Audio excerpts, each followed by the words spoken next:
Alors l'objectif du projet, c'est d'utiliser le curcuma longa pour le traitement de la dengue et du Zika.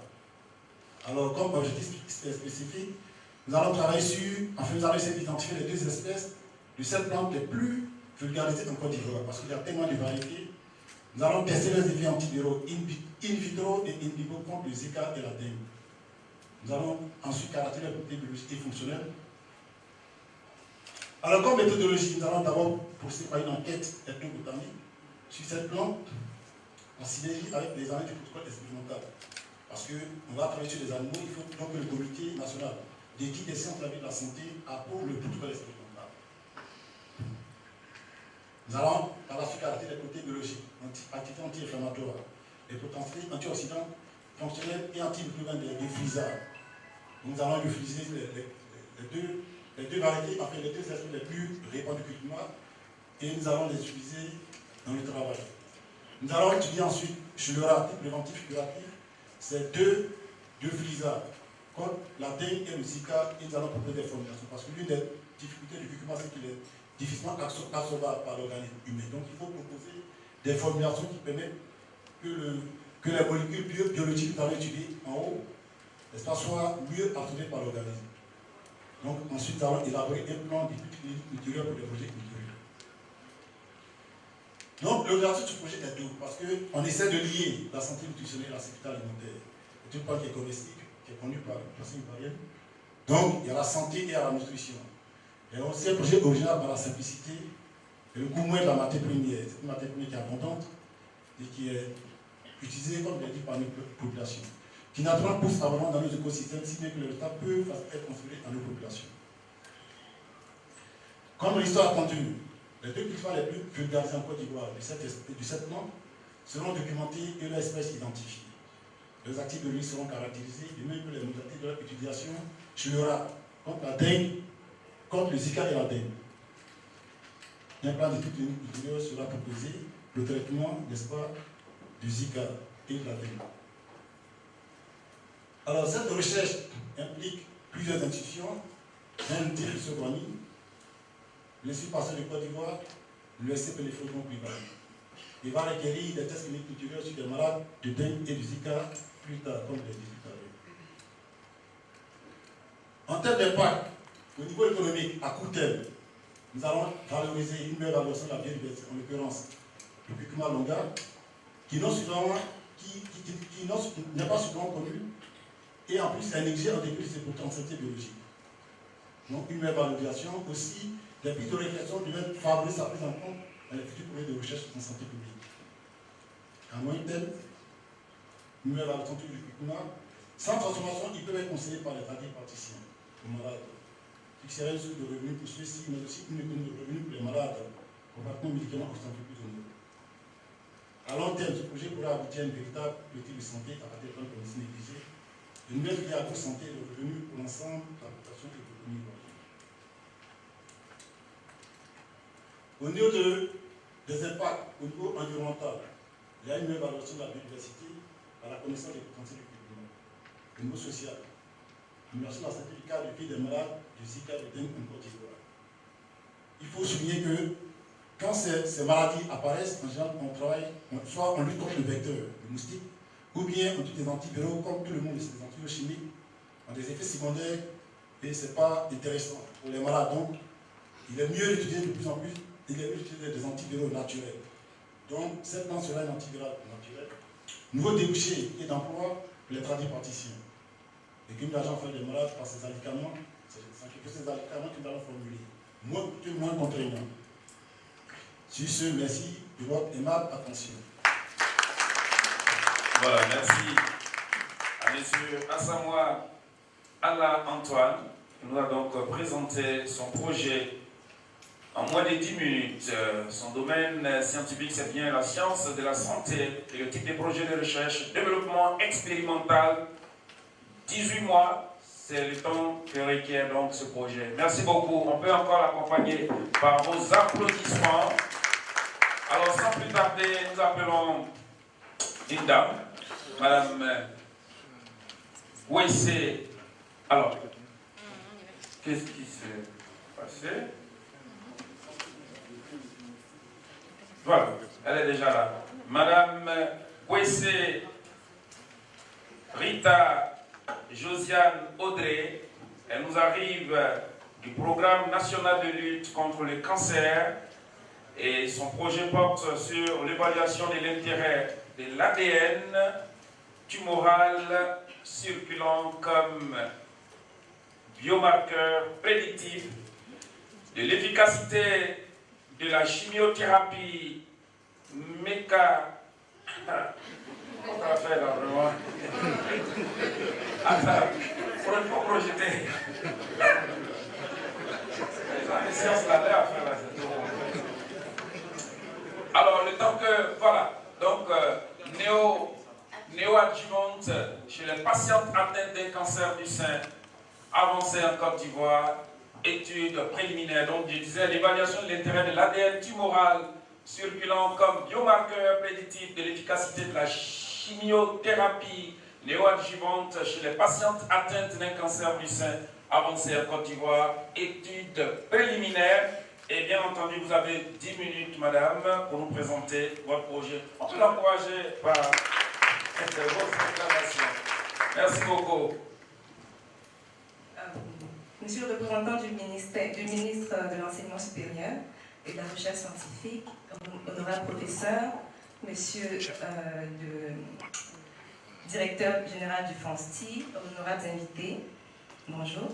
Je suis docteur Kwese Rita et comme mon cher monsieur Debaté nous l'a dit, je vais vous parler de notre étude préliminaire qui a pour but d'évaluer l'intérêt de l'ADN tumoral circulant comme biomarqueur prédictif de l'efficacité de la chimiothérapie néoadjuvante chez les patientes atteintes d'un cancer du sein avancé en Côte d'Ivoire. On comprendra un peu plus par la suite. Alors, en Côte d'Ivoire, malheureusement, le cancer du sein est la première cause de mortalité par cancer chez les femmes. Et en raison de son impact qui va être humain, mais aussi économique, social, sociétal, qui est majeur, c'est un problème majeur de santé publique. Alors, si on va un petit peu plus en détail, parce que c'est une communauté scientifique, les études ont montré que le processus de formation d'un cancer, donc la carcinogénèse, se fait en 3 étapes, à savoir l'étape d'initiation, de promotion et de progression tumorale vers la formation d'une tumeur maligne. Et si on fait un focus sur l'étape d'initiation qui est la plus importante, celle-ci survient lorsqu'il y a une mutation de gènes qui sont importants pour le contrôle du cycle de la cellule ou de la prolifération de la cellule ou encore la réparation de l'ADN cellulaire. Il a été montré que les gènes comorbidés sont ceux codant pour les protéines TP53 et PIK3CA. Alors, en Côte d'Ivoire, malheureusement, l'une des particularités des cancers en général et du cancer du sein en particulier est sa détection tardive. Alors, on peut le voir ici, 74% des cas de cancer qu'on voit dans nos hôpitaux sont déjà des stades où le cancer est localement avancé ou quasiment métastatique. Et dans ces cas-là, l'un des traitements de première intention va être la chimiothérapie néoadjuvante. Néoadjuvante qui va se faire, qui veut dire que la chimiothérapie se fait avant la chirurgie de résection. Cette chimiothérapie a pour but de réduire le volume tumoral et afin de pouvoir envisager une chirurgie de préservation avec préservation du sein. Et dans ces cas-là, l'un des indicateurs de l'efficacité de cette chimiothérapie néoadjuvante va être le dosage d'un antigène qui s'appelle CA15-3. Alors, malheureusement, cet antigène n'est pas spécifique du cancer. Il se retrouve déjà dans le corps des personnes saines. Et c'est un marqueur qui, dans le temps, va pouvoir évoluer chez des patients atteints, par exemple, d'hépatite ou encore de cirrhose.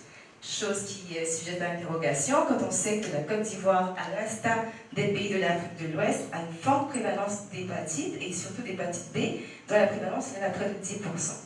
On voit donc qu'il est important de trouver des biomarqueurs qui vont être spécifiques du cancer pour un meilleur suivi de l'efficacité de la chimiothérapie néoadjuvante en particulier et les autres traitements antitumoraux en général.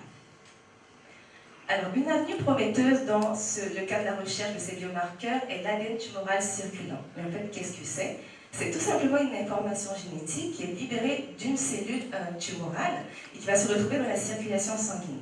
Cette information est similaire à celle de la tumeur, qu'il soit primaire ou secondaire.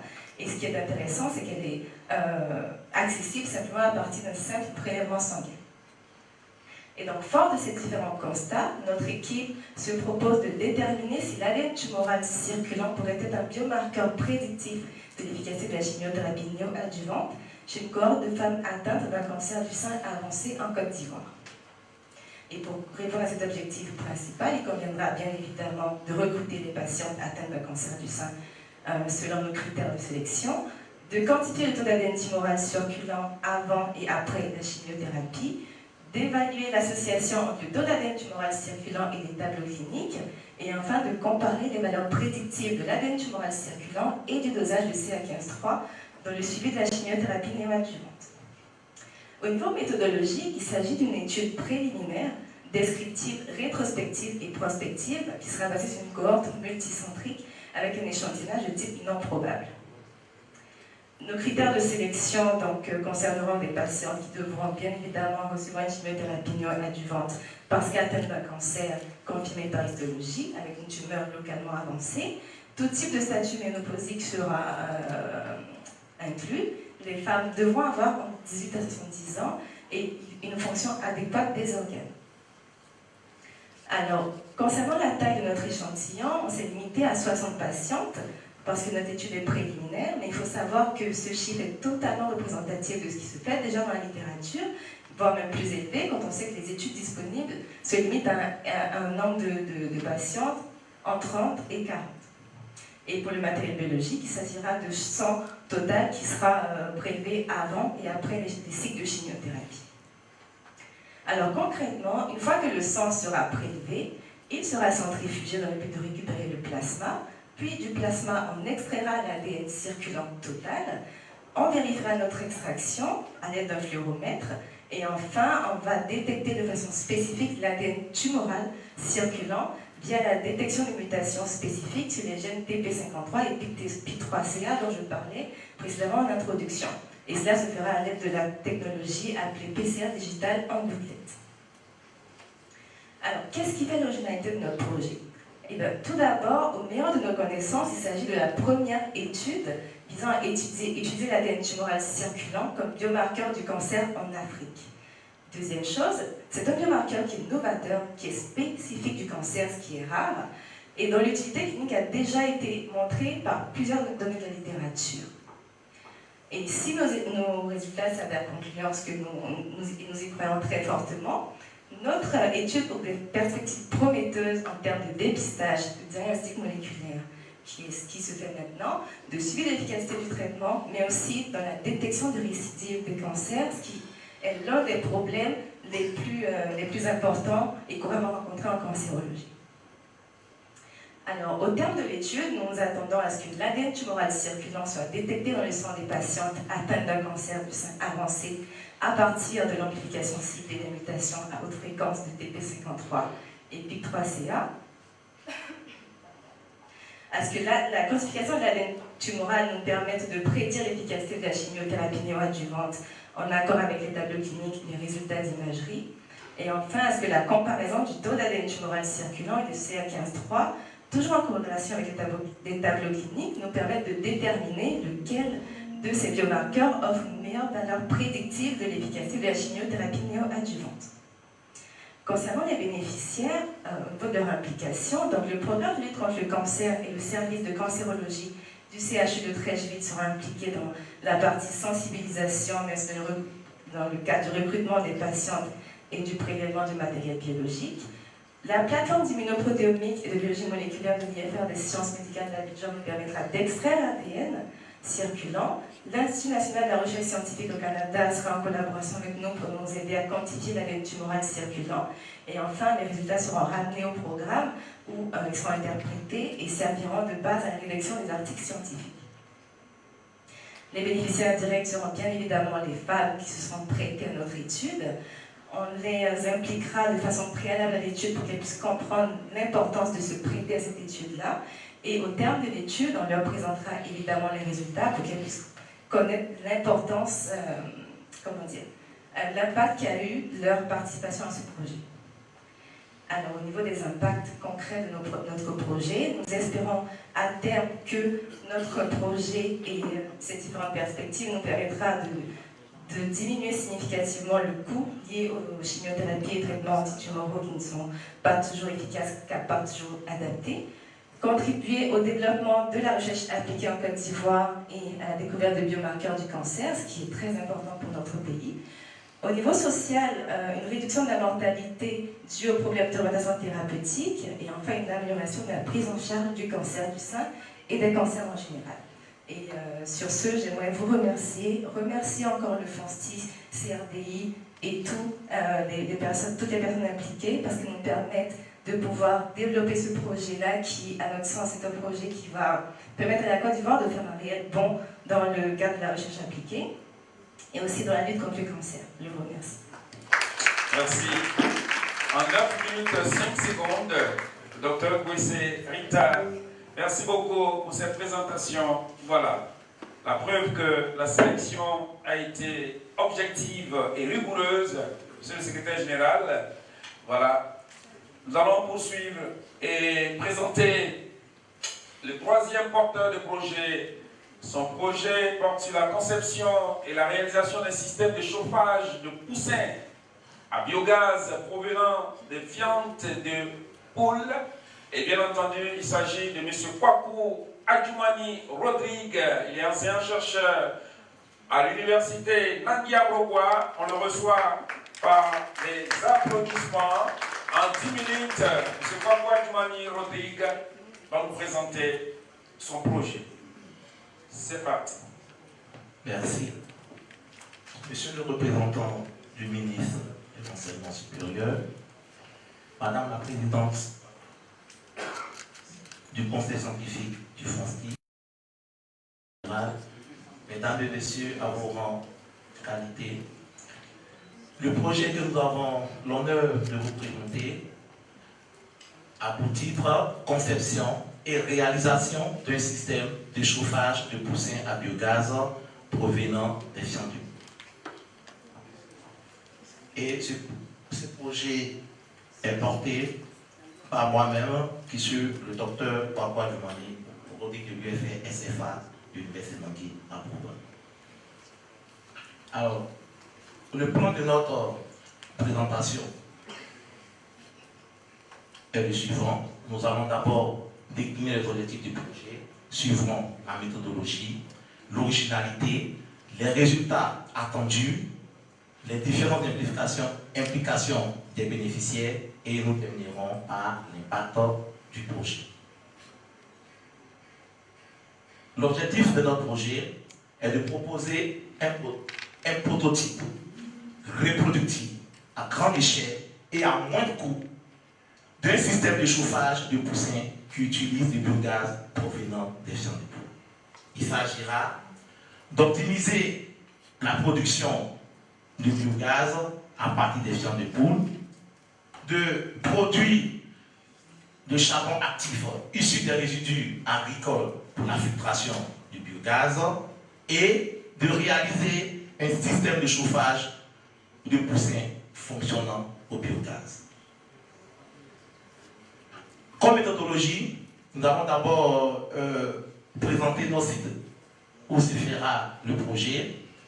Ce projet se fera dans une société agricole dénommée Fondation Brin, qui se situe dans le village de Yaoubouko, dans la sous-préfecture de Tabagne, dans la région de Gondoukou, dont le chef-lieu est Gondoukou. Nous allons concevoir et réaliser un prototype de méthaniseur.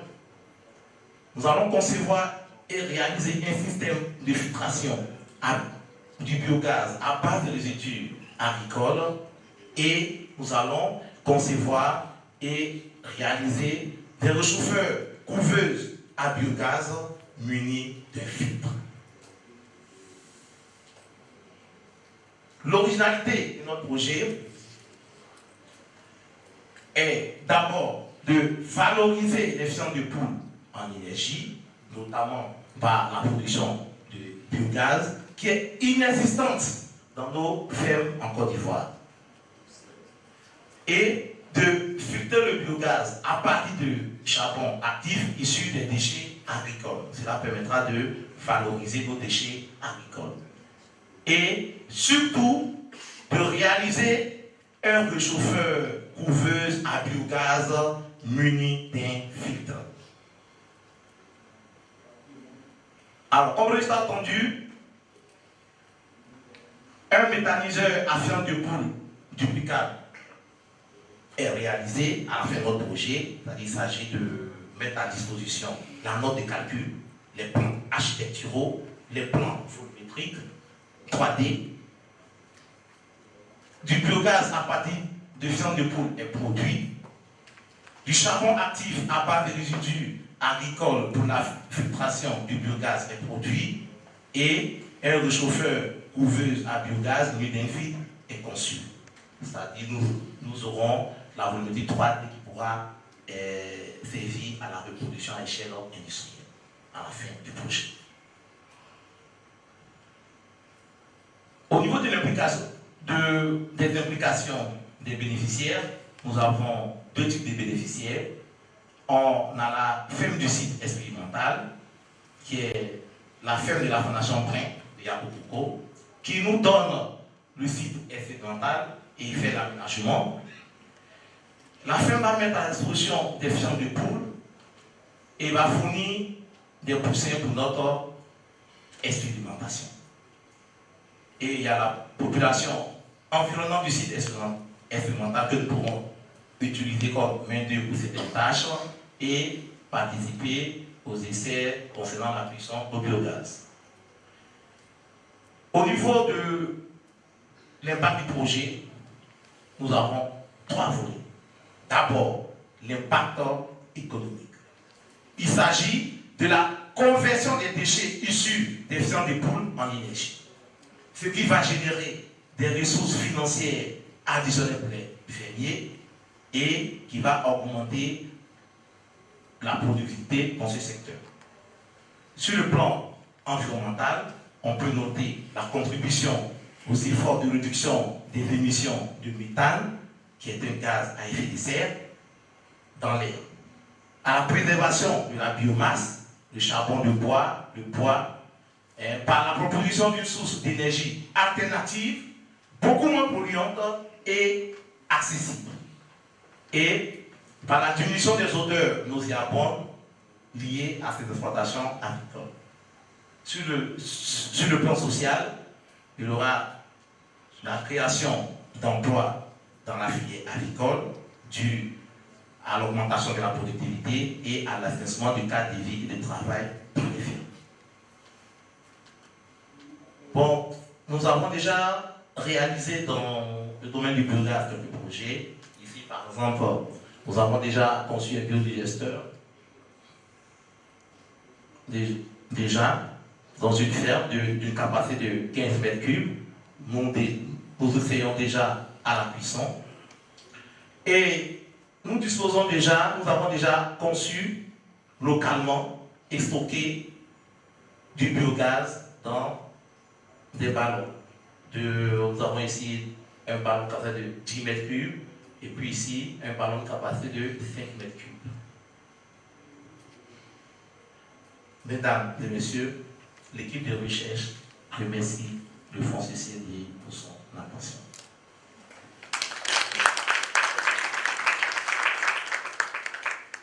Merci beaucoup. En 6 minutes 58 secondes, merci au docteur Kwakwadouani Rodrigue, qui nous arrive de l'université Nangui à Brogua. Il nous a présenté donc son projet. Voilà, des poussins réchauffés avec de la fiente de poule. C'est tout à fait normal.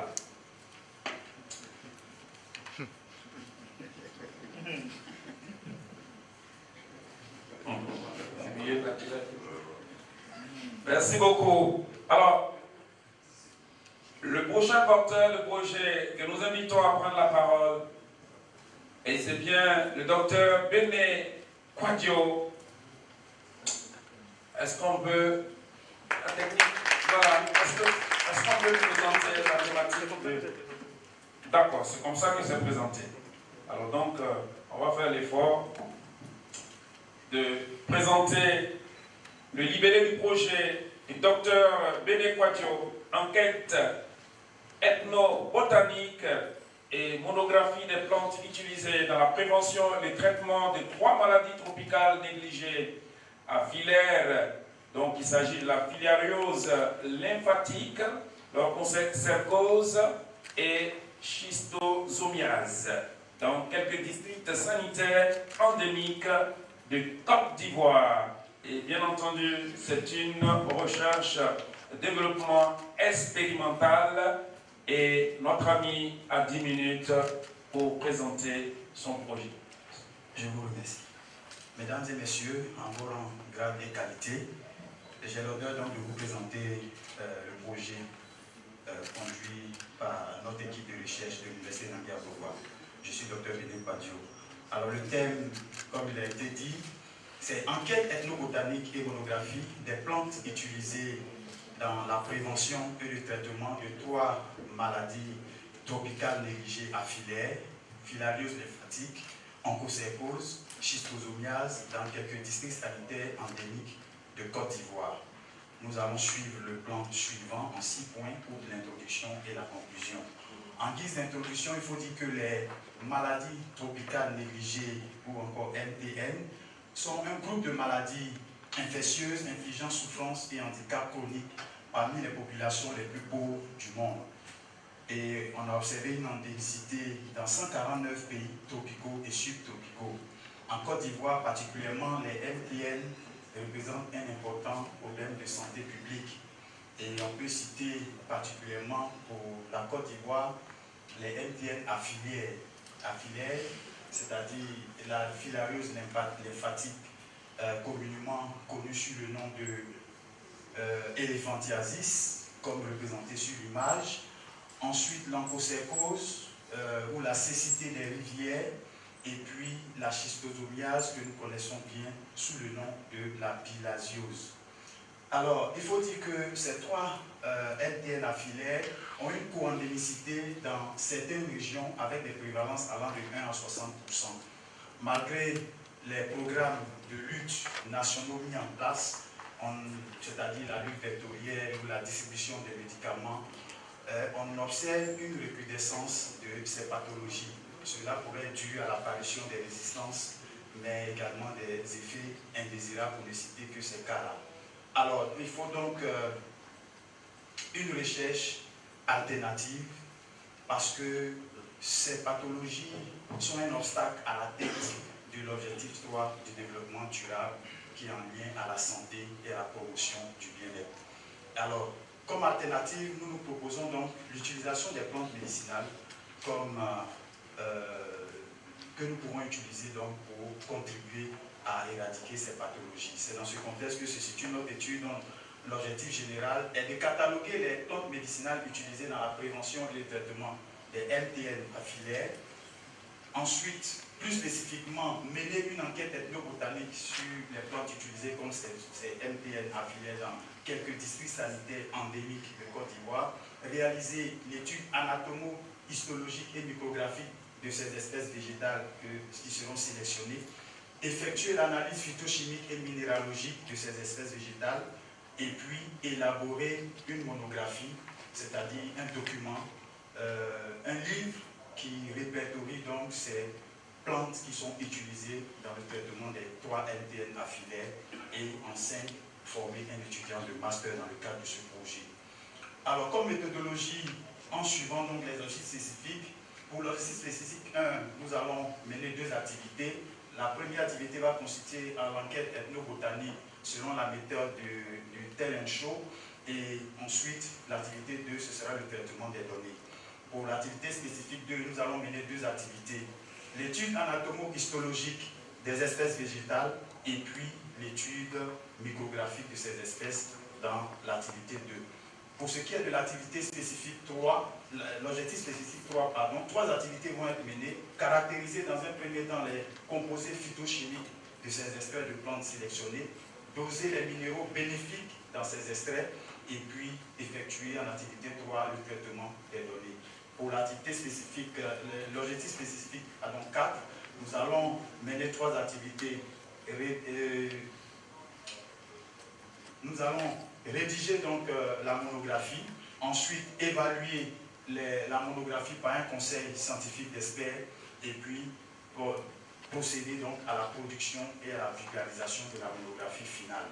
Et puis, un objectif spécifique simple, une activité unique, celle de former un étudiant de master. Quelle est donc l'originalité de notre travail? Il faut dire que les MTL est un problème véritable de santé publique et voyant que cela pose de nombreux problèmes, dont des souffrances chroniques, des invalidités graves, qui touchent même au pronostic vital et provoquent des conséquences sur le développement socio-économique, et malgré aussi la mise en place de nombreux programmes de lutte et un investissement financier énorme, on observe la recrudescence de ces maladies dans certaines zones.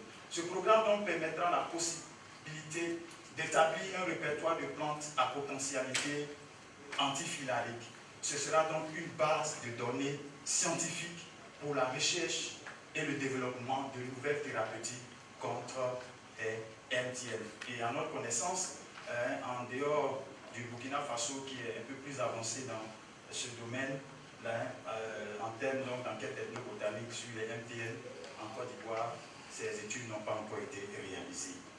Comme résultat, nous nous attendons donc au terme donc, de cette étude à un répertoire de plantes anti-MTN affiliées qui est dressé, une étude anatomo-histologique et micrographique effectuée, les groupes phytochimiques caractérisés et surtout la monographie des plantes médicinales utilisées contre ces MTN affiliées qui est élaborée, et puis en 5, un étudiant de master formé.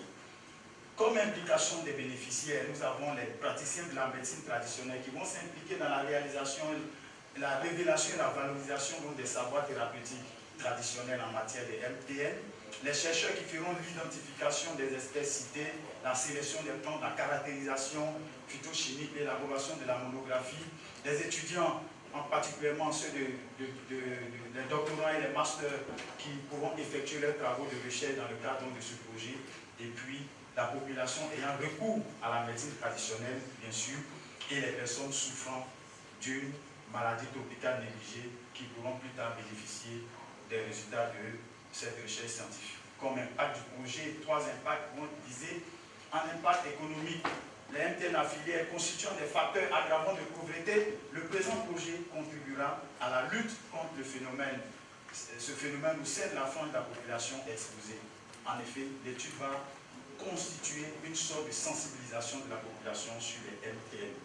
Et puis, l'impact environnemental et finalement l'impact social. Et la sensibilisation va susciter par cette étude va permettre d'éviter les défibrillations et les handicaps qui empêchent soit les enfants d'aller à l'école dans le cadre de la bilharziose, les parents de travailler l'onchocercose et même la filariose lymphatique, et qui mettent en jeu le pronostic vital. Et les populations, sachant l'existence de ces plantes dans leur milieu, cela donc va ils vont éprouver une grande satisfaction morale.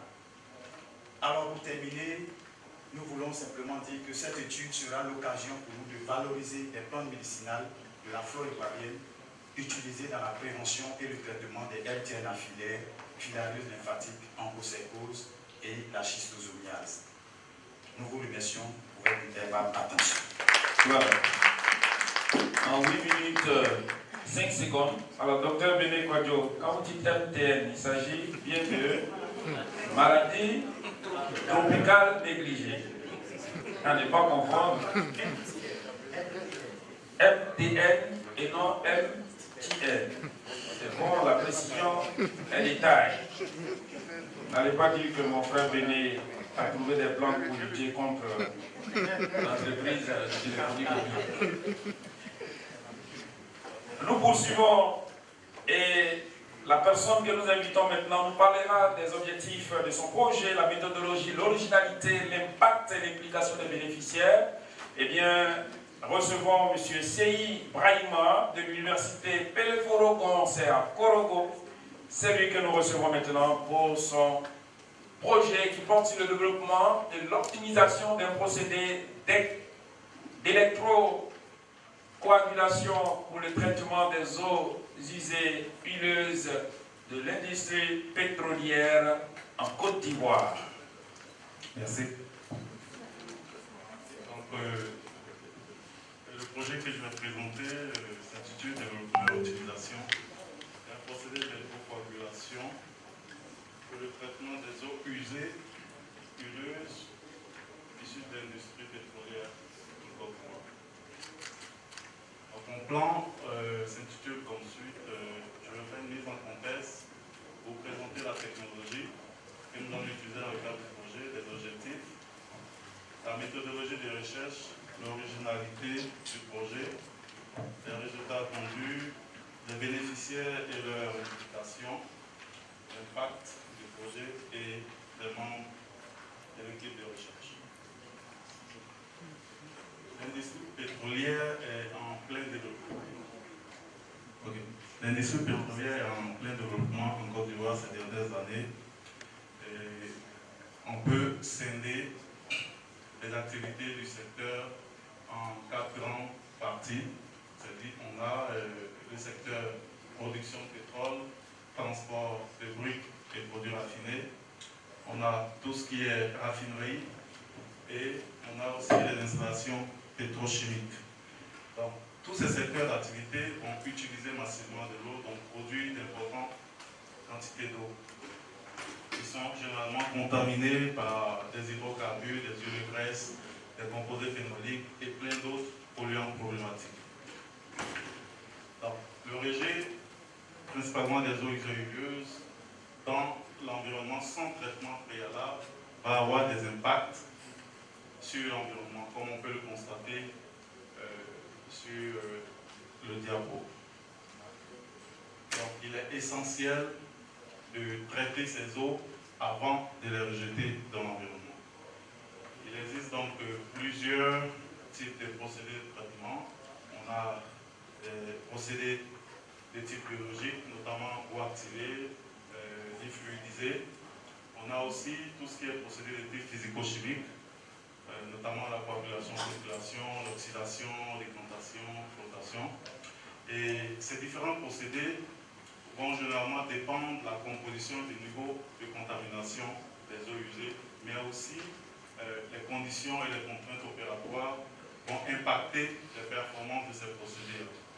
Il y a également la mise en œuvre qui peut être, ou l'exploitation qui peut être difficile dans certains cas, et donc ou nécessiter des espaces considérables de mise en œuvre.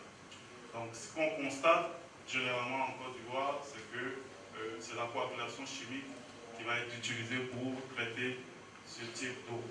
Donc la coagulation chimique, ça consiste à utiliser des produits chimiques, des agents coagulants qu'on met dans l'eau pour déstabiliser les colloïdes et autres, de sorte qu'on peut les agglomérer et les retirer de l'eau.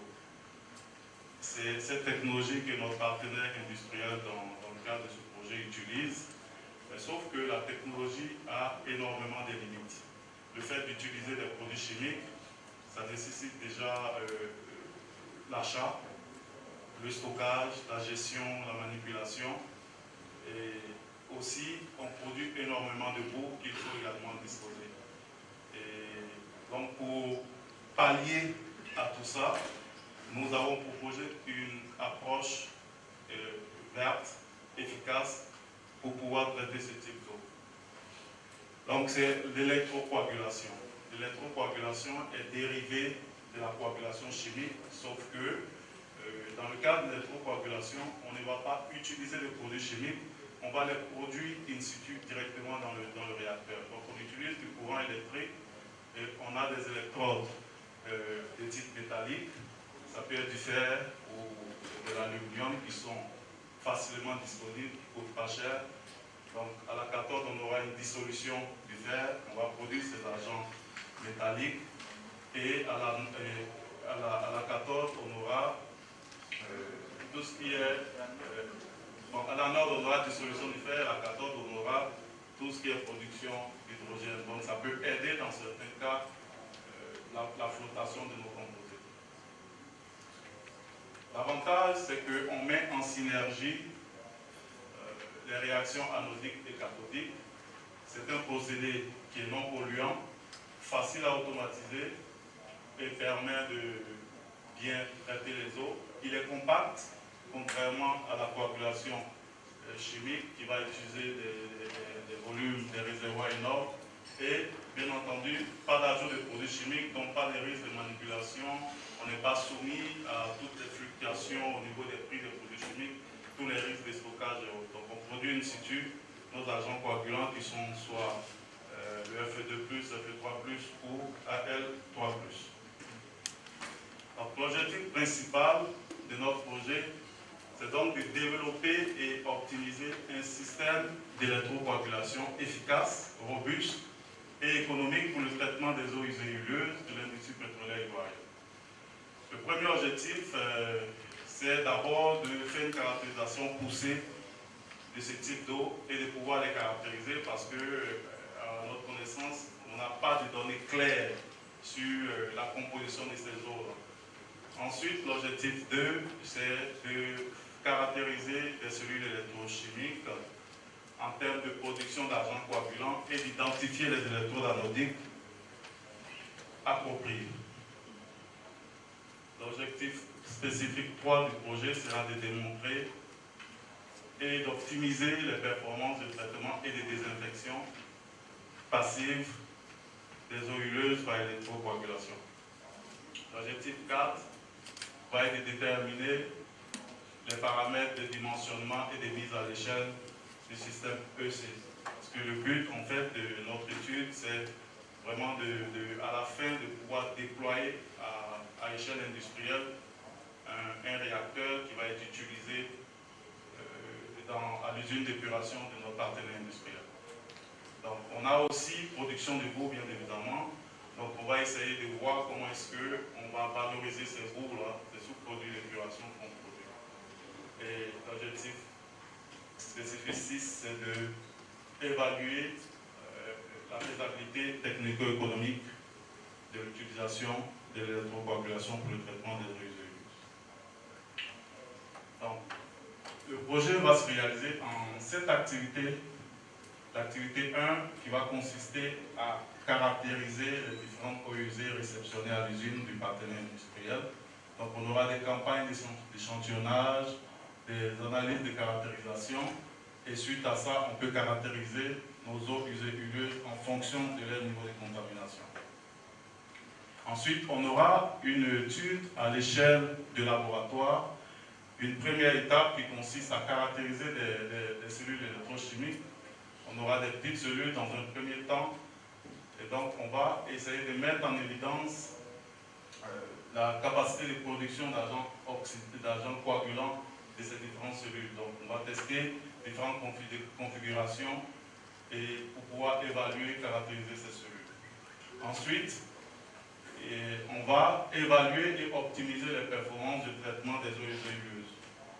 Et donc, on aura une première série d'essais qui va se passer en mode batch où on achemine nos eaux usées, on les met dans un réacteur, on fixe le temps et on essaie d'agir sur les différentes conditions opératoires. Ensuite, on aura une deuxième série d'essais qui cette fois-ci va se passer en mode continu, qui va nous permettre vraiment d'évaluer l'efficacité du procédé en mode réel, en mode d'opération réelle. Ensuite, la troisième série d'essais va être de comparer le système d'électrocoagulation avec la coagulation chimique classique. L'essai 4 va être vraiment de tester, de faire des essais de pilotage pré-industriel qui vont nous permettre de déterminer tous les paramètres opératoires et les paramètres d'implantation des procédés à grande échelle. Donc on va fabriquer un prototype pré-industriel. Ensuite, on va valider tout ce qu'on a pu obtenir à petite échelle. Et l'activité 5 sera en fait de détecter des pistes de valorisation des sous-produits d'épuration. On a deux scénarios qui sont prévus. Le scénario 1 qui va être de faire des analyses de caractérisation des boues qu'on va produire afin d'établir des pistes potentielles de valorisation directe, soit l'épandage ou l'enfouissement. Et puis le scénario 2, ça va être d'analyser les centres d'incinération des boues et également évaluer les pistes de réutilisation en matériaux à valeur ajoutée. Il vous reste 1 minute. L'activité 6 va être d'évaluer les coûts d'installation et de traitement du projet et faire une analyse coût-efficacité. Ensuite, on a une activité pour la rédaction des rapports d'activité et rédaction d'un rapport final. Donc l'originalité, c'est vraiment d'exploiter les réactions anodiques et cathodiques pour produire simultanément des agents coagulants, développer une méthode de désinfection passive des eaux usées huleuses et développer une chaîne de traitement compacte qui met en synergie l'électrocoagulation et d'autres procédés simples. Résultat attendu, meilleure connaissance de la composition physico-chimique et microbiologique et niveau de contamination des eaux huleuses, identification des électrodes les plus à produire plus d'agents coagulants, meilleure connaissance des performances de l'électrocoagulation, ensuite optimisation des performances de l'électrocoagulation et l'analyse comparative entre EC et coagulation chimique, valider l'EC à échelle de pilotage, ensuite valoriser les sous-produits de traitement et avoir une connaissance plus large des coûts d'installation et d'exploitation des procédés d'EC. Donc on a des bénéficiaires au projet, notamment la compagnie Piquois Oilfield Services, qui est notre partenaire industriel, qui va avoir une collaboration étroite avec notre équipe de recherche, donc mettre à disposition son usine d'épuration, prendre en charge la fabrication du système EC, va nous permettre de réaliser des essais, des bancs d'essais pilotes sur son site, mettre son personnel à contribution et également avancer une contribution financière à hauteur de 5 millions et une contribution en nature à hauteur de 2 millions. Alors, est-ce qu'on peut aller à la conclusion?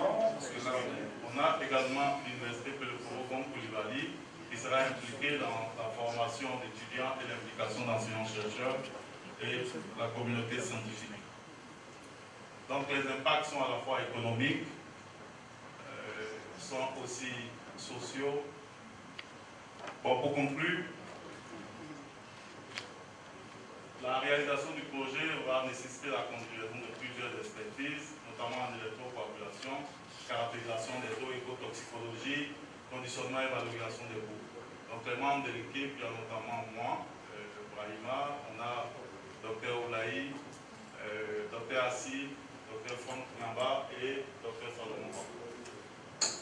merci. Merci donc au Dr Seyni Brahima pour sa présentation. Merci beaucoup. Alors la dernière présentation est celle... Non, ne vous en faites pas, le groupe a été... Le FONSTI a pris toutes les dispositions, ne vous en faites pas. La présentation du Dr Seyni Brahima est déjà dans le pipe, tout est déjà évalué. Le docteur Kipré Guéro Roland nous arrive de l'université Félix Houphouët-Boigny. Eh bien, son projet... Vous êtes déjà là? est pressé. Son thème, c'est bien évaluation in vitro de l'activité anti-leishmanienne de quelques plantes médicinales ivoiriennes. Eh bien, le docteur Kipré va donc boucler la boucle des porteurs de projet pour cette session d'appel à projet. Vous avez le microphone devant vous. Vous avez 10 minutes. Merci. Je vous remercie.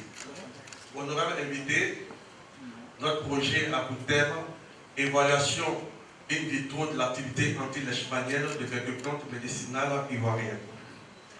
Notre présentation débutera par une introduction qui situera le contexte de l'étude, l'originalité, la problématique et les objectifs. Ensuite, nous parlerons de la méthodologie et cette partie sera suivie des résultats attendus. Nous aborderons également l'implication des bénéficiaires et nous terminerons par l'impact potentiel du projet. Il faut dire que la leishmaniose humaine, maladie tropicale négligée, est une anthropozoonose due à un parasite du genre Leishmania, transmise par la piqûre d'un insecte hématophage qu'on appelle le phlebotope femelle. Il existe 3 principaux types de leishmaniose. Nous avons la leishmaniose viscérale. C'est la forme la plus grave de la maladie. En l'absence de traitement, elle a un taux de létalité de 100%. Les agents sont Leishmania donovani et Leishmania infantum. Il y a aussi la leishmaniose cutanée. C'est la forme la plus répandue. Et les agents sont Leishmania major, Leishmania tropica et Leishmania mexicana. Et enfin, la leishmaniose cutanéo-muqueuse. C'est la forme la plus invalidante. Elle est différente de la leishmaniose cutanée par des ulcérations plus profondes. L'agent principal est Leishmania brasiliensis. La leishmaniose est endémique dans 88 pays, sur 4 continents. Chaque année, on dénombre entre 200 000 et 400 000 nouveaux cas de leishmaniose viscérale et près de 1,2 million de cas de leishmaniose cutanée. En Côte d'Ivoire, les cas cliniques de leishmaniose ont été décrits par plusieurs auteurs depuis 1967. Mais récemment, dans la région de Boaké, sur 20 prélèvements suspects de leishmaniose, 9 cas ont été confirmés positifs par biologie moléculaire. Ceci montre bien que la leishmaniose circule en Côte d'Ivoire et si rien n'est fait, elle pourrait devenir un véritable problème de santé publique.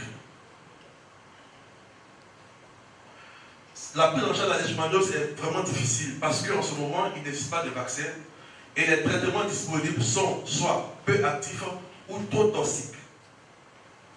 Il y a aussi une absence de structures spécialisées dans le diagnostic précoce de cette maladie. Avec l'apparition de la COVID-19 qui cible préférentiellement les personnes qui sont affaiblies comme ceux atteints de leishmaniose. Ce son tableau met en lumière la nécessité de rechercher de nouvelles stratégies de prise en charge de cette pathologie.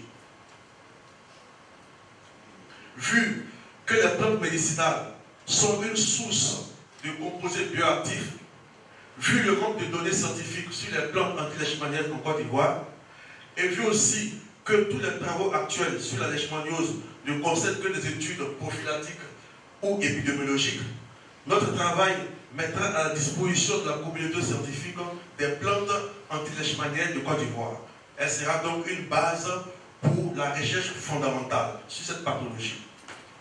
La question est donc de savoir si les plantes médicinales ivoiriennes possèdent aussi des propriétés anti-leishmaniennes. Pour répondre à cette question, nous allons évaluer l'activité anti-leishmanienne de quelques plantes médicinales ivoiriennes. De façon spécifique, il s'agira d'identifier les plantes antibactériennes, antiparasitaires et antifongiques connues et vendues sur le marché abidjanais, évaluer l'activité anti-leishmanienne des plantes qui seront recensées, déterminer la composition phytochimique des extraits actifs et déterminer la toxicité cellulaire des extraits actifs. Pour atteindre nos objectifs, un ensemble de méthodologies sera utilisé. L'identification des plantes se fera à partir de données bibliographiques et d'un questionnaire aux praticiens.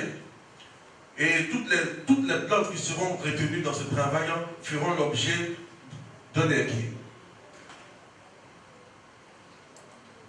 Une fois que les plantes seront collectées, elles seront séchées et nous préparons ainsi nos différents extraits aqueux et hydroalcooliques. Ensuite, nous allons évaluer l'activité antioxydante et l'activité anti-inflammatoire des différents extraits. Une évaluation de l'activité anti-leishmanienne de nos différents extraits se fera sur les deux stades du parasite, à savoir le stade promastigote et le stade amastigote. Les extraits qui vont montrer une bonne activité anti-leishmanienne, pour ces extraits-là, nous allons évaluer leur toxicité, c'est-à-dire de voir si ils ne sont pas dangereux pour l'utilisation humaine. Et cette toxicité va se faire sur la lignée cellulaire de monocytes THP1 selon la méthode du MTT. Au niveau phytochimique, nous allons mettre en évidence certaines familles chimiques, à savoir les tannins, les saponosides, les flavonoïdes, les composés réducteurs et les alcaloïdes. Et nous allons doser 3 grandes familles chimiques, les polyphénols totaux, les flavonoïdes totaux et des alcaloïdes totaux. Toute cette méthodologie nous permettra d'atteindre les résultats suivants. Les plantes ivoiriennes potentiellement anti-leishmaniennes sont identifiées et collectées. Les propriétés anti-inflammatoires, antioxydantes et anti-leishmaniennes des extraits de plantes sont évaluées. La composition phytochimique des extraits actifs est connue et la toxicité cellulaire des extraits actifs est aussi connue. Parmi les bénéficiaires de ce projet, un certain nombre prendront une part active dans sa réalisation, à savoir le programme national de promotion des médecines traditionnelles qui mettra à notre disposition une liste de tradis praticiens. Les tradis praticiens de la médecine traditionnelle et vendeurs de plantes médicinales auprès desquels nous aurons les différents organes de plantes et les étudiants de master qui nous accompagneront tout au long de la réalisation de ce projet. Notre projet, en plus de son impact économique, aura un impact environnemental. Au niveau économique, nous prévoyons une réduction de plus de 60% des dépenses initialement prévues pour les soins, une amélioration des revenus des tradis praticiens et vendeurs de médicaments traditionnels et mise à disposition des firmes pharmaceutiques d'un arsenal thérapeutique. Au niveau environnemental, les plantes être utilisées dans le programme de reboisement. Au terme de notre présentation, nous voulons dire merci au président de la République, son Excellence M. Alassane Ouattara, pour la création du FONSTI. Merci aussi au ministre de l'Enseignement supérieur et de la Recherche scientifique, le professeur Diawara Adama, au secrétaire général du FONSTI, le docteur Sangare Yaya, à la présidente du conseil scientifique du FONSTI, professeur Kulbani Awa, au CNDI, à l'université Félix Houphouët-Boigny, à l'université Nanterre Bourgois et à l'Institut Pasteur de Côte d'Ivoire. Voilà, le docteur Kipré Roland, il veut mettre toutes les chances de son côté, pour toute la Côte d'Ivoire. Merci. Mesdames et messieurs, vous avez vu défiler devant vous Dr Asamoah Allah Antoine, Dr Kwese Rita Josiane Audrey, Dr Kwaku Adjoumani Rodrigue, le Dr Bene Kwadjo, le Dr Sieyi Ibrahima et à l'instant le Dr Kipré Roland. On peut faire des ovations pour ces porteurs de projet, mesdames et messieurs. Voilà, nous allons permettre aux officiels de regagner la table des séances et nos amis de Nyongondi vont nous gratifier de belles notes du ballon fond. Voilà. Nyongondi, est-ce qu'on peut y aller le temps que la table officielle soit prête?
merci à la formation artistique Yomondi qui nous a transportés dans le nord de notre continent,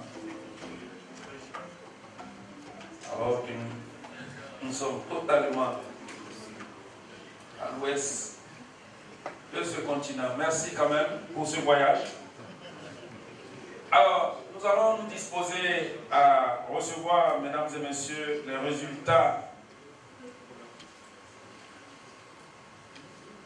et à connaître nos lauréats. Et bien entendu, pour cette étape, nous ferons appel à une personnalité du Fonds pour la science, la technologie et l'innovation. Vous l'avez remarqué, à la tête de cette institution, comme le docteur Sangaré Yaya l'a dit tout à l'heure, c'est cette institution qui entend se positionner comme l'instrument principal de soutien à la recherche et à l'innovation dans notre pays. Eh bien, nous avons des personnalités fortes. Et la personne que nous appelons préside donc le conseil scientifique du FONSTI, une personnalité du monde universitaire bien connue pour ses qualités et ses compétences. Mesdames et messieurs, disposons-nous à recevoir le professeur Awa Coulibaly. Elle est la présidente du conseil scientifique du FONSTI. C'est elle qui va donc donner les résultats et appeler nos lauréats sur la scène. Mais avant cela, le professeur a 2 mots pour nous. Merci beaucoup. Merci, monsieur Diabaté. Merci, monsieur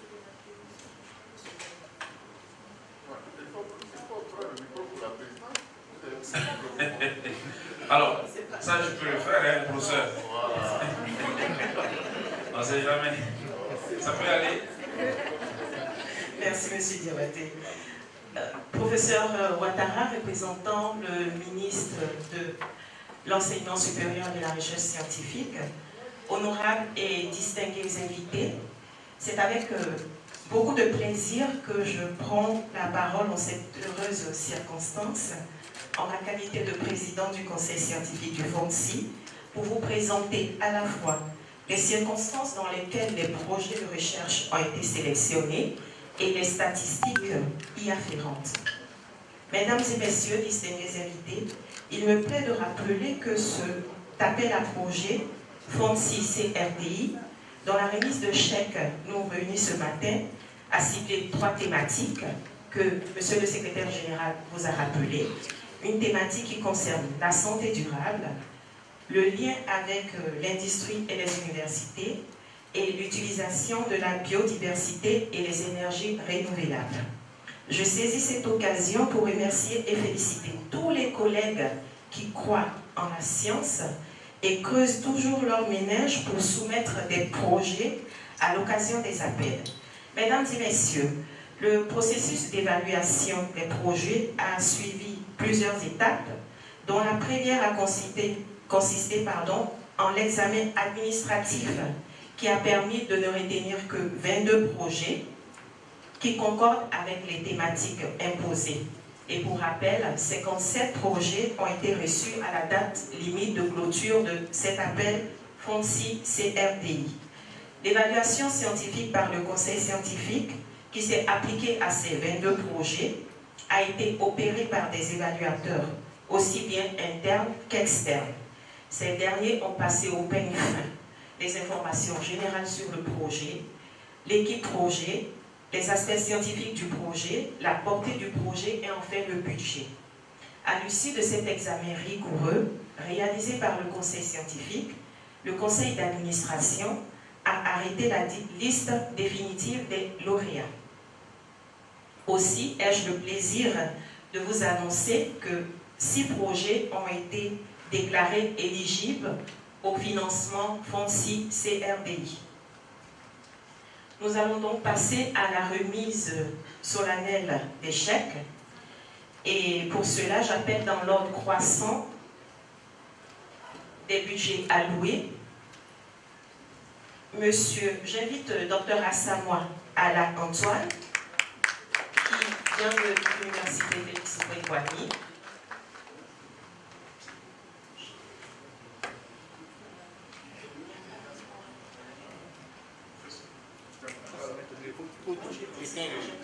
Venez s'il vous plaît.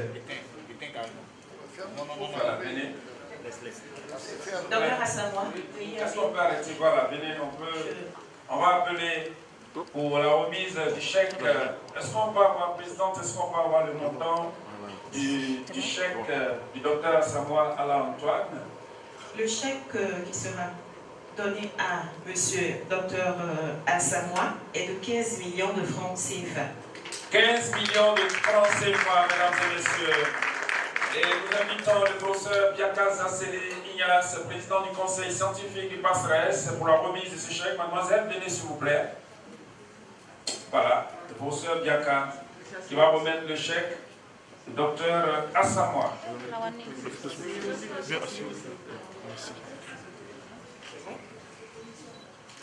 Voilà, alors, docteur Asamoah qui s'est empressé. Alors, la photo, professeur. Alors, le docteur Asamoah s'est empressé de prendre son chèque, 15 millions. On ne sait jamais, il ne faut pas changer d'avis. Merci beaucoup. D'accord. Et les félicitations du professeur Biaka. Alors, est-ce qu'il y a des dispositions particulières à prendre par rapport au branding? Si vous avez... avant qu'on ne continue? Voilà. Est-ce qu'on peut décaler les kakémonos, s'il vous plaît? Est-ce qu'on peut les ranger de sorte que les prises soient ce que nous voulons? Très bien. C'est bon? C'est bon. Merci beaucoup. Madame la Présidente, on poursuit. J'invite Dr Kwesi Rita. Dr Kwesi Rita. Alors, le cancer du sein, c'est une maladie qui est vraiment présente. Et Dr Kwesi donc décide d'aller contre ce cancer du sein qui fait des ravages. Et Madame la Présidente, professeur. Et Dr Kwesi reçoit un appui financier de 16 500 000 pour son projet qui porte sur la lutte contre le cancer du sein. Wow! 16 500 000 francs CFA. Et le professeur Sankare Abdoulaye, il est le vice-président de l'Université Félix Houphouët-Boigny. C'est à Cocody, c'est lui que nous invitons pour la remise du chèque au docteur Kwesi. Voilà, 16 500 000 francs. Voilà, ça vaut quand même le sourire du docteur Kwesi quand même. Hein. 16 500 000 francs. Voilà. Venez légèrement, voilà, c'est bon.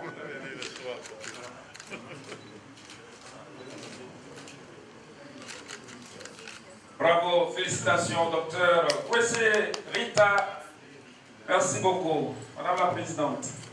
Dr Kwaku Adjumani. Docteur Kwaku Adjumani, un autre porteur de projet. Dont le projet porte sur l'utilisation de la fiente des poules pour le chauffage des poussins. Ah, d'accord. Pour rappel. Donc, le fonds de le CNDI, lui, octroie 18 500 000 pour conduire ce projet. Wow! 18 500 000 francs. Voilà. Et nous invitons la représentante du PNUD pour la remise de ce chèque, Mme Priska Brou. Elle est avec nous. On la reçoit maintenant, mesdames et messieurs, par vos ovations. Mme Priska Brou. Elle représente le programme des Nations Unies pour le développement. C'est elle qui va remettre le chèque de... Alors, le montant... 18 500 000. Alors, 18 millions. 18 850 000. 850 000. Attendez, hein. Il y a 18 500 000. Il y a 350 000. Il faut me garder ça. N'est-ce pas, docteur Kwaku? 18 500 000 francs. Eh bien, le chèque du docteur Kwaku Adouani Rodrigue lui est remis par Madame Priska Prou. Elle représente le PNUD à cette activité. Merci beaucoup. Merci. Madame la Présidente.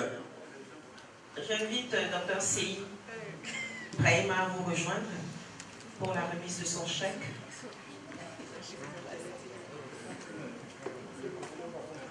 Dr Sei Brahima. Dr Sei Brahima, et nous allons appeler le représentant de la Commission nationale de l'UNESCO, M. Bamba Seydou, pour la remise du chèque le chèque de 20 millions de francs CFA. 20 millions de francs CFA, mesdames et messieurs. Oui. Pour rendre nos eaux moins polluées, notre environnement sain. Merci encore à M. Sei Brahima. Merci à M. Baba Seydou, de la Commission nationale de l'UNESCO. Et enfin, le docteur Kipré Guéraud Roland. Alors, enfin, on a sauté quelqu'un. Hein? Je vois deux chèques. Ah, d'accord. Kipré, attends, on va appeler docteur Béné Kouadio. Docteur Béné Kouadio, qui nous arrive maintenant. Docteur Béné Kouadio. Voilà. Lutter contre les MTN et non les MTN. Docteur Béné. Un chèque de 18 850 000, c'était bien pour docteur Béné. 18 850 000 francs pour le docteur Béné. Et le représentant, non, cette fois-ci, le directeur de la recherche avec nous, le docteur Bamba Abdourahmane. Un Bamba succède à un autre Bamba. Ça marche. 18 850 000 francs. Docteur Bamba Abdourahmane, le directeur de la recherche. Très bien.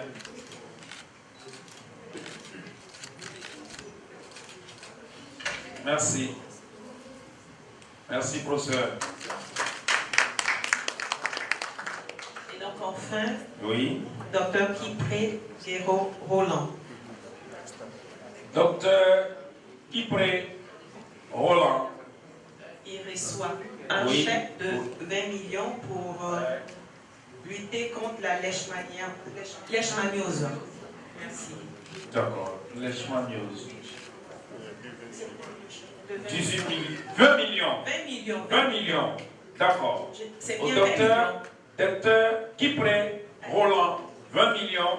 Monsieur le représentant du ministre de l'Enseignement supérieur et de la recherche scientifique, Dr Ouattara Diakalia, son directeur de cabinet adjoint. Ah. Professeur Ouattara. Non, ça va. Le professeur Ouattara Diakalia, représentant le ministre de l'Enseignement supérieur et de la recherche scientifique. Merci beaucoup pour votre grande disponibilité, professeur. 20 millions au docteur Kipré Roland. Voilà. Pour lutter contre la leishmaniose. Très bien. Merci beaucoup. Merci, professeur. Alors, une photo, voilà, vous venez avec les chèques. Et il faut qu'on ait.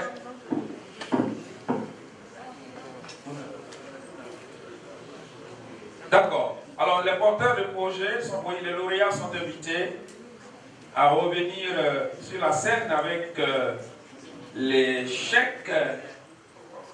Voilà, il faut les placer à l'endroit, les chèques, pour qu'on voit le montant. Oui, monsieur le représentant du ministre de l'Enseignement supérieur, le professeur Ouattara Diakalia, revient. Monsieur le secrétaire général du FONSTI, Madame la présidente du conseil scientifique du FONSTI.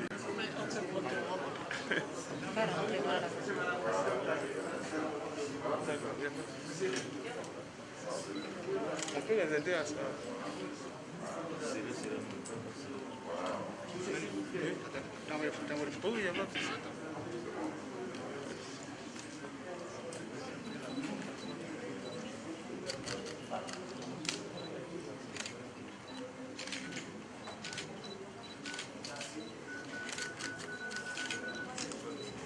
Voilà, le sourire, bien entendu.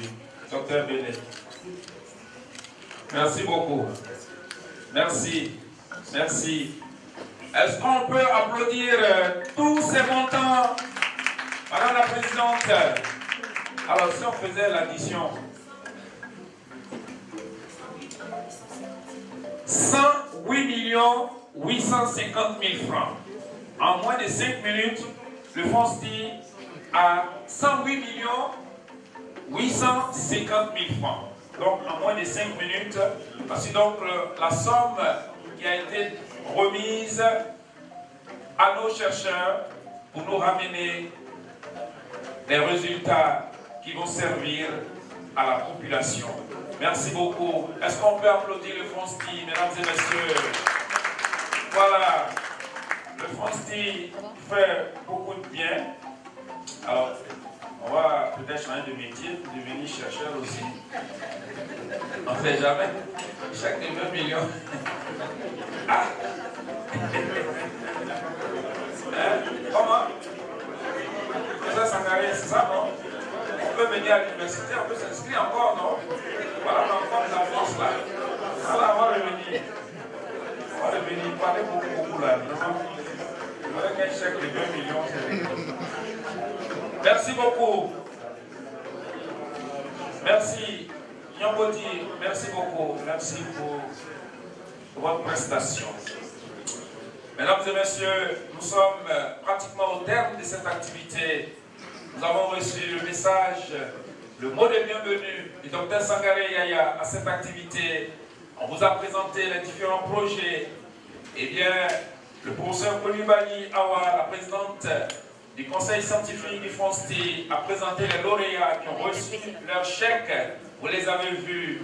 Mesdames et messieurs, nous allons nous disposer maintenant à recevoir une personnalité. Il est aussi universitaire, c'est un homme de dossier et il est donc un collaborateur direct de monsieur le ministre de l'Enseignement supérieur et de la recherche scientifique. Ce monsieur est connu pour son dynamisme, c'est un travailleur. Et nous allons le recevoir, c'est lui qui porte l'allocution de monsieur le ministre de l'Enseignement supérieur et de la recherche scientifique, le professeur Ouattara Diakalia, le directeur de cabinet adjoint, ministère de l'Enseignement supérieur et de la recherche scientifique. Mesdames et messieurs, vos applaudissements sont maigres. Merci beaucoup. Merci.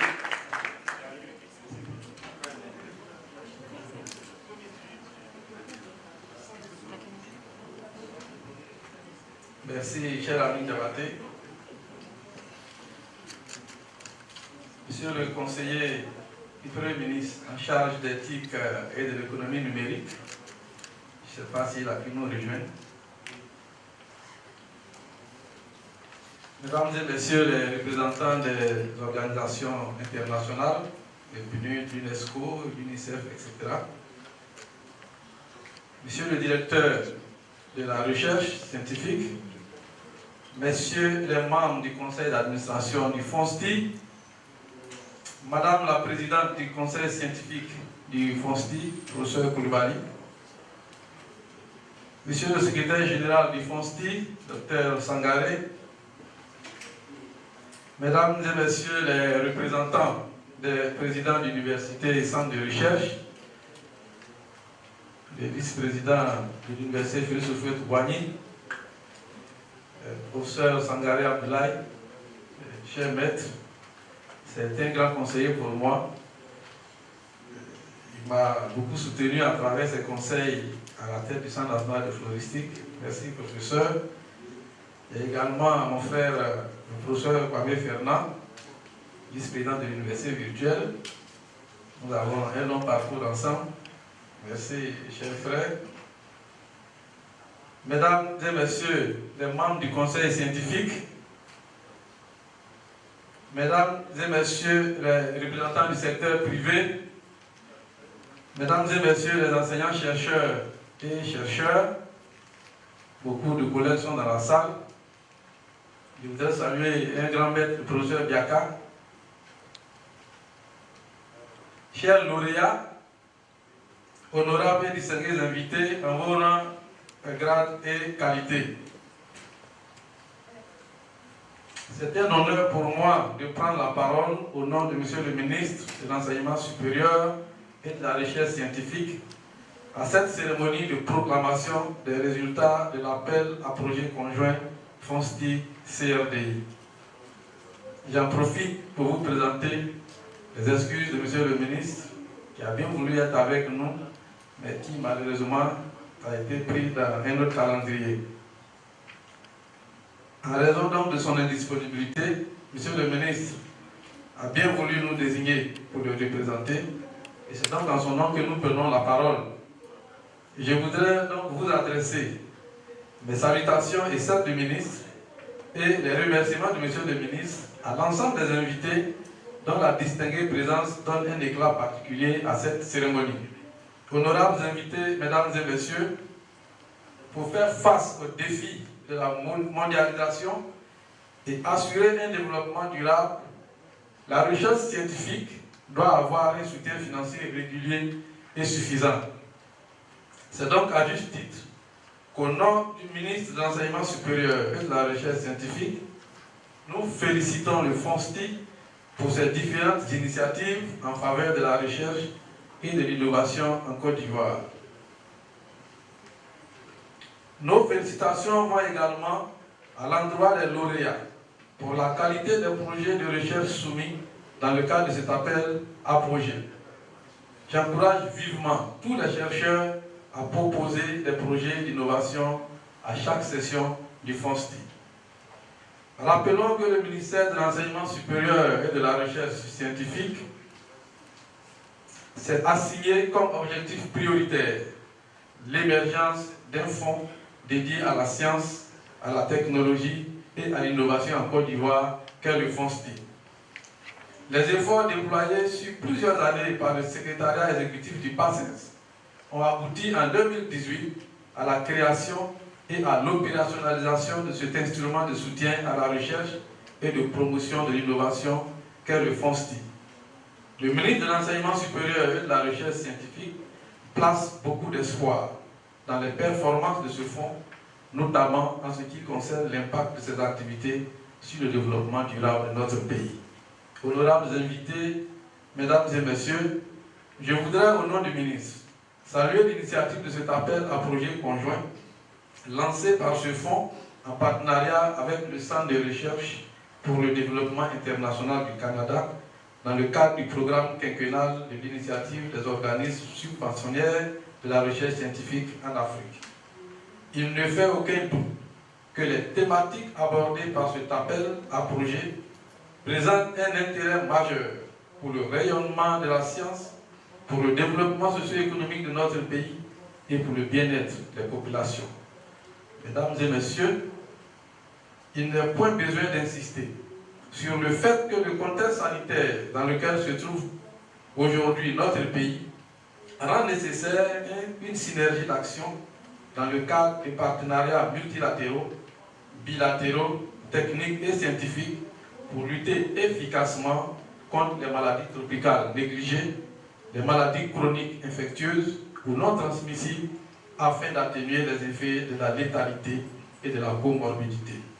Par ailleurs, le lien entre l'industrie et le monde de la recherche en général et les universités en particulier est une préoccupation chère à M. le ministre qui est convaincu que le moteur des économies émergentes repose sur la création du savoir, de l'invention et de l'innovation.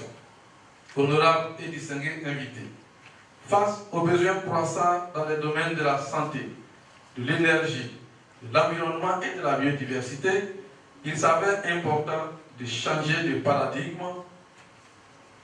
afin d'établir une synergie, une interconnexion entre la société du savoir, le secteur productif et le monde de production des richesses. Pour ce faire, au-delà des discours, des déclarations d'intention, nous devons maintenant passer à l'action pour parvenir au triangle d'or, université, recherche, entreprise.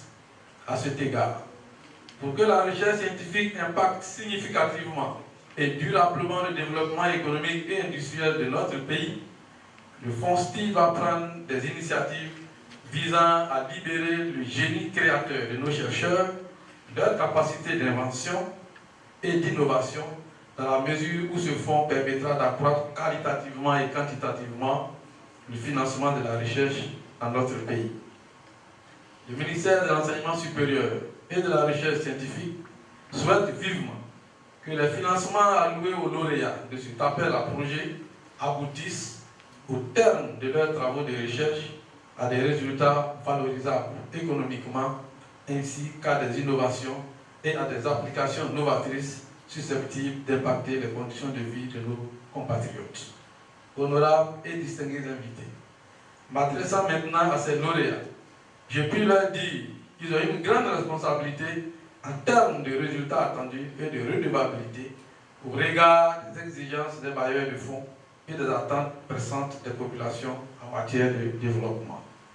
En encourageant le cofinancement dans le domaine de la recherche scientifique, j'aimerais donc clore mon propos en réitérant les félicitations de M. le ministre de l'Enseignement supérieur et de la Recherche scientifique, aux organes dirigeants du FONSTI, aux différents lauréats et surtout remercier les partenaires de l'initiative des organismes subventionnés de la recherche scientifique qui contribuent à la consolidation et au renforcement de l'image et du positionnement scientifique et stratégique de notre pays en Afrique et dans le monde. C'est donc sur ces mots que je voudrais vous réitérer les remerciements de M. le ministre et déclarer close la cérémonie de proclamation des résultats de l'appel à projet conjoint FONSTI-CRDI. Je vous remercie.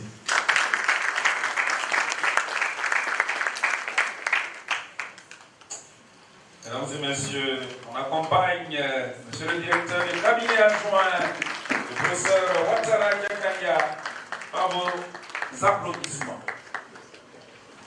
Merci beaucoup. Merci, professeur, pour votre grande disponibilité. Merci. Alors, monsieur le secrétaire général du FONSTI, alors, à une occasion à l'université Félix Houphouët-Boigny, j'ai rencontré un chercheur, un scientifique, le docteur Asandé Michaud François. Il est inventeur-chercheur, inventeur du scanner psychosomatique qu'il a breveté à l'OAPI, l'Organisation africaine de la propriété intellectuelle, qui donc permet la détection et traitement de maladies telles que le cancer, le diabète et les maladies cardiovasculaires. Alors, il est avec nous dans cette salle. Je voudrais qu'il s'élève pour qu'on le salue. Voilà, c'est lui, c'est bien de lui qu'il s'agit. Merci beaucoup. Il nous a vraiment impressionné ce jour-là. Et bien entendu, il est à cette activité. Il a besoin de financement, lui aussi, pour financer un prototype de... Ici, un impresario. Voilà. Alors, venez s'il vous plaît. Ça, c'est important de recevoir ces personnalités. Alors, en 2 mots, qu'est-ce que vous voulez dire en 2 mots? Parce que quand le ministre a parlé, on ne parle plus. Là c'est le off maintenant. Hein? C'est pas ouvert. Alors, allez-y. C'est un scanner psychosomatique que nous avons mis au point avec un collègue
Ah, d'accord, ok. On a fait la photo. Oui. Ça va, Mathieu? Alors, on va permettre, on va s'excuser auprès des officiels. La photo va se faire ici. Voilà. Il faut demander aux officiels de revenir. On va faire la photo d'ensemble ici. T'as besoin encore? Non, non, non. Ah, d'accord. Alors, le représentant de monsieur le ministre, monsieur le secrétaire général du FONSTI vont revenir pour la photo de famille.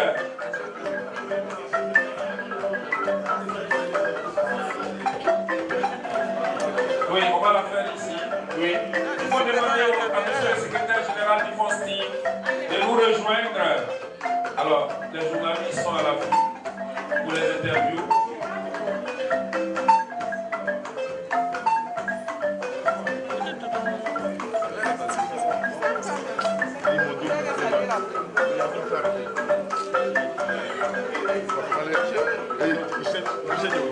Mettez dans la cabine. Calé. Non, tu pourrais caler et puis tu peux prendre ça. Ça va les gars, je dis.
Voilà, on va se disposer pour la photo. Oui, voilà, on va la faire ici.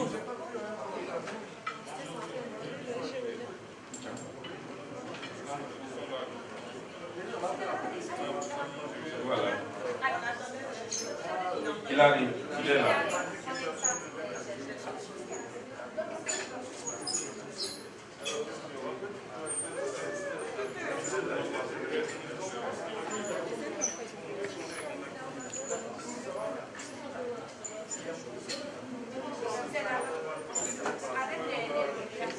Oui, allez, tu peux passer. Allez. Alors, on va faire la photo ici. Les lauréats sont là? Ah, d'accord.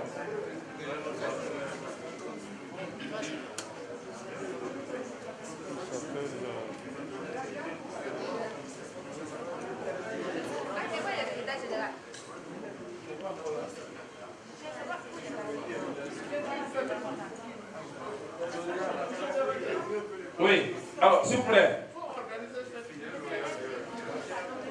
Docteur Sey Ibrahima, on va continuer les prises de vue. Dès qu'on aura terminé la photo de famille avec les officiels, après nous ferons des selfies, si vous le voulez. Oui, bien sûr, on a le représentant du ministre, monsieur le secrétaire général. Alors, les lauréats, alors, ils sont déjà partis. Est-ce qu'on a d'autres lauréats dans la salle? Venez. Votre chef, s'il vous plaît, on va terminer avec la photo, vous allez continuer.